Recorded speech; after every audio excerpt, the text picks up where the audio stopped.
नमस्कार, मी ओम सुभाष पाटील, प्रगती computer typing institute Dharashiv. तर विद्यार्थी मित्रांनो, आजच्या या व्हिडिओमध्ये आपण मराठी 40 शब्द प्रति मिनिट या विषयातील पर्सनल लेटर म्हणजेच व्यक्तिगत पत्र या ठिकाणी पाहणार आहोत. तर प्रथमतः आपल्याला या ठिकाणी जो आपल्याला लेफ्ट साईडला क्वेश्चन पेपर दिलेला आहे तो या ठिकाणी आपल्याला राईट साईडला आन्सर शीटमध्ये समासाला चिटकून या ठिकाणी टाईप करून घ्यायचा आहे. आणि ज्या ठिकाणी अशा पद्धतीचे डॉट डॉट आलेले आहेत त्या ठिकाणी आपल्याला या ठिकाणी एंटर प्रेस करायचा आहे व खालच्या लाईनीला त्याच्या पुढचा मॅटर या ठिकाणी टाईप करून घ्यायचा. आणि पुन्हा त्यानंतर प्रतीच्या समोरचे दोन जे ॲड्रेस दिलेत आपल्याला हे टाईप करायचे नाहीत, आपल्याला डायरेक्ट काय करायचं आहे, विषय टाईप करून घ्यायचा आहे. आणि पुन्हा त्यानंतर आता आपल्याला जो टेबल दिलेला आहे हा टेबल इन्सर्ट करण्यासाठी आपल्याला शैक्षणिक पात्रतेच्या खाली या ठिकाणी यायचं इन्सर्ट या टॅबवरती जायचं, पुन्हा टेबलवरती जायचं, पुन्हा इन्सर्ट टेबलवरती क्लिक करायचं. पुन्हा त्यानंतर आता इथं काय करायचं, नंबर ऑफ कॉलम या ठिकाणी आपले 5 आहेत व रॉज काय आहेत 4 आहेत, त्याच्यामुळे नंबर या ठिकाणी कॉलमचे 5 सिलेक्ट करून रॉज 4 सिलेक्ट करायचे आणि ओके बटनावरती क्लिक करायचं. या ठिकाणी आपला टेबल जो आहे तो इन्सर्ट होऊन जाईल. पुन्हा त्यानंतर त्याच्यामध्ये क्लिक करून जी माहिती आहे ती त्या ठिकाणी त्याच्यात टाईप करून घ्यायची. आपल्याला काय करायचं, फॉर्मेटिंगवरती वळायचं आहे. तर त्यासाठी आता आपल्याला काय करायचं, दिनांक जो आहे दिनांकाच्या समोर क्लिक करून एक एंटर घ्यायचं, पुन्हा प्रतीच्या समोर क्लिक करून एक एंटर, विषयाच्या समोर क्लिक करून एक एंटर, महोदयच्या समोर या ठिकाणी क्लिक करून एक एंटर घ्यायचं. पुन्हा त्यानंतर वैयक्तिक माहितीच्या समोर क्लिक करून एक एंटर घ्यायचं. पुन्हा त्यानंतर शैक्षणिक पात्रतेच्या नंतर एक एंटर घ्यायचं आणि वरीलच्या समोर क्लिक करून या ठिकाणी एक एंटर. पुन्हा त्यानंतर आता आपल्याला काय, आपला विश्वासू आणि धन्यवादमध्ये एक एंटर ठेवायचं आहे आणि मुकुंद सदाशिवराव मानके आणि सोबतमध्ये एक एंटर आणि आपला विश्वासू आणि मुकुंद सदाशिवराव मानके याच्यामध्ये 2 एंटर ठेवायचे. पुन्हा त्यानंतर आता आपल्याला काय करायचं, वैयक्तिक माहिती आणि नावाच्या याच्यामध्ये पण एक एंटर ठेवायचं.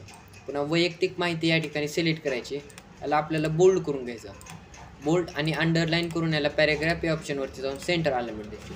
पुन्हा नाव जो आहे नाव आपल्याला डबल डॉटपर्यंत बोल्ड करून घ्यायचं. पुन्हा त्यानंतर पत्ता आपल्याला डबल डॉटपर्यंत बोल्ड करून घ्यायचा. पुन्हा त्यानंतर मोबाईल नंबर आपल्याला डबल डॉटपर्यंत बोल्ड करून घ्यायचा. ईमेल आय डी पण तशाच पद्धतीने डबल डॉटपर्यंत बोल्ड करून घ्यायचे. जन्मदिनांक पण या ठिकाणी डबल डॉटपर्यंत बोल्ड करून घ्यायचा. पुन्हा शैक्षणिक पात्रता पण डबल डॉटपर्यंत बोल्ड.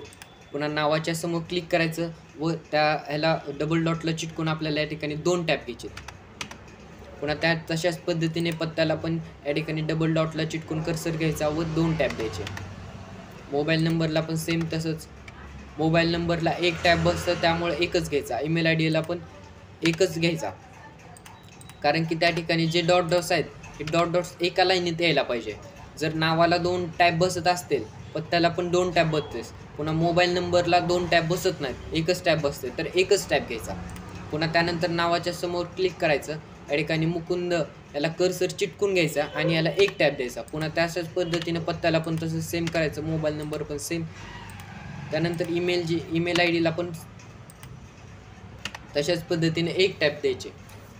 अशा पद्धतीने आपण टॅब्स घेतल्यानंतर आता आपल्याला काय करायचं आहे, जे व्यक्तीचं नाव आहे हे व्यक्तीचं नाव काय करायचं, सिलेक्ट करायचं, याला बोल्ड करून घ्यायचं. फक्त बोल्ड केल्यानंतर आता आपल्याला फर्स्ट क्वेश्चन बघायचा आहे, पत्र पाठवणाऱ्यांचे नाव बोल्ड करून उजव्या बाजूस घ्या. या ठिकाणी आपल्याला काय सांगितलं, उजव्या बाजूला घ्यायला सांगितलं. त्याच्यामुळे काय करायचं, आपल्याला वरती एक कर्सर दिलेला आहे, या कर्सरवरती लेफ्ट इंडेड म्हणून एक नाव आल्यानंतर याला 3.5 वरती घेऊन त्या ठिकाणी ठेवायचं आहे. पुन्हा त्यानंतर विषय जो आहे, विषय आपल्याला काय करायचा आहे, डबल डॉटपर्यंत या ठिकाणी बोल्ड करून घ्यायचा आहे. संदर्भ पण या ठिकाणी डबल डॉटपर्यंत बोल्ड करायचा आहे. विषयाच्या समोरचा जो मॅटर असेल तो त्या ठिकाणी अंडरलाईन करून घ्यायचा. पुन्हा संदर्भाच्या समोरचा पण जो मॅटर असेल तो त्या ठिकाणी अंडरलाईन करून घ्यायचा.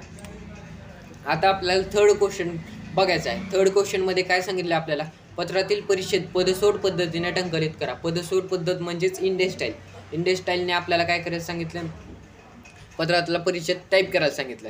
जर आपल्याला परिच्छेद हा पदसोड पद्धतीने सांगितल्यास विषय आणि संदर्भाला 1 टॅब घ्यायचा आहे. आणि जर आपल्याला परिच्छेद हा म्हणजेच ठोकळा पद्धतीने सांगितलं, म्हणजेच ब्लॉक स्टाईलने सांगितला, तर विषय संदर्भ जशाच तसं समासाला चिटकून राहू द्यायचा. आता आपल्याला पदसोड पद्धत सांगितल्यामुळे विषयाला 1 टॅब घ्यायचा, संदर्भाला 1 टॅब. पुन्हा त्यानंतर या ठिकाणी जिथं पॅरा पडते त्या ठिकाणी पॅरा या ठिकाणी एंटर घ्यायचा आणि या ठिकाणी टॅब देऊन घ्यायचा. तशाच पद्धतीने ह्याला पण असंच, तुम्हाला त्या ठिकाणी ठोकळा पद्धत सांगू द्या किंवा पदसोड पद्धत सांगू द्या, या ठिकाणी नवीन पॅरेग्राफ चालू झाल्यानंतर तुम्हाला या ठिकाणी एक ब्लँक लाईन ठेवायची आहे. परिच्छेदमध्ये तुम्हाला ब्लॉक स्टाईल सांगितले किंवा पदसोड सांगितले तरी पण या ठिकाणी ब्लँक लाईन एक ठेवायची आहे कंपल्सरी. पुन्हा त्यानंतर जर पदसोड पद्धत सांगितल्यानंतर या ठिकाणी पॅरा पाडायचे आहेत. जर आपल्याला ठोकळा पद्धत सांगितली तर जशाच तसं समासाला चिटकून या ठिकाणी राहू द्यायचं. त्यानंतर आता आपल्याला काय करायचं, जो आपल्याला टेबल दिलेला आहे या टेबलची जी हेडिंग आहे ही फक्त सिलेक्ट करायची. याला सिलेक्ट करून या ठिकाणी होम टॅबवरती जाऊन याला बोल्ड करून घ्यायचं. पुन्हा त्यानंतर आता आपल्याला काय करायचं, हा पूर्ण टेबल काय करायचा, सिलेक्ट करायचा. पूर्ण टेबल सिलेक्ट करून याला पॅरेग्राफ या ऑप्शनवरती जाऊन सेंटर अलाइनमेंट द्यायचे. त्यानंतर आपल्याला आता काय सांगितलं, पत्राचा शेवट उजव्या बाजूस करा. म्हणजेच आपल्याला काय करायचं, आपला विश्वासू आणि मुकुंद सदाशिवराव मानके हे सिलेक्ट करायचं. याला वरती एक कर्सर आलेला आहे, या कर्सरवरती लेफ्ट नेट नाव आल्यानंतर याला 3.5 वरती घेऊन जाऊन याला सेंटर अलाइनमेंट द्यायचे.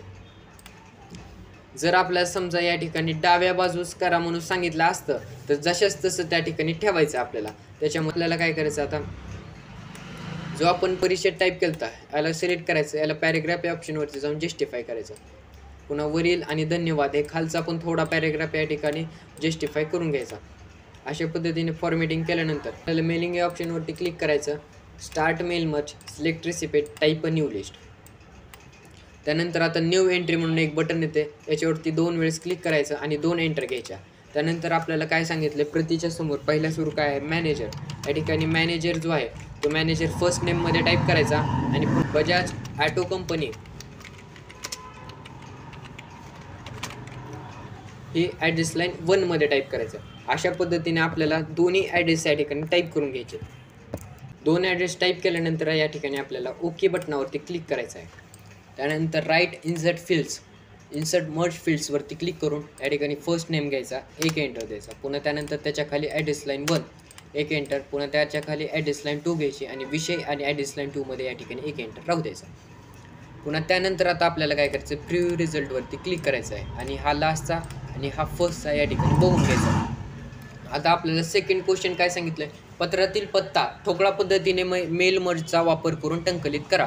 आपण मेल मर्जचा वापर करून या ठिकाणी टंकलित केलेला आहे आणि आपल्याला हा ठोकळा पद्धतीने सांगितला आहे. ठोकळा पद्धतीने सांगितल्यामुळे आपण या ठिकाणी जशाच तसं ठेवलेलं आहे. मेल मर्ज केलेले ॲड्रेस. जर आपल्याला या ठिकाणी पदसोड पद्धत सांगितली तर मॅनेजरला 1 टॅब घ्यायचं आहे. पुन्हा बजाज ॲटो कंपनीला 2 टॅब घ्यायचे आहेत. अमरावतीला या ठिकाणी 3 टॅब घ्यायचे आहेत. जेव्हा आपल्याला पदसोड पद्धत सांगितली जाईल, आता आपल्याला ठोकळा पद्धत सांगितल्यामुळे जशाच तसं या ठिकाणी ठेवायचं आहे. काय करायचं, फिनिश ऑप्शनवरती जाऊन या ठिकाणी मेल मर्ज करायचं आहे. तर विद्यार्थी मित्रांनो, तुम्हाला हा माझा व्हिडिओ आवडला असेल तर या व्हिडिओला एक लाईक करा, तुमच्या मित्रांमध्ये शेअर करा आणि चॅनलला सबस्क्राईब करून बेल नोटिफिकेशन ऑलवर सेट करा.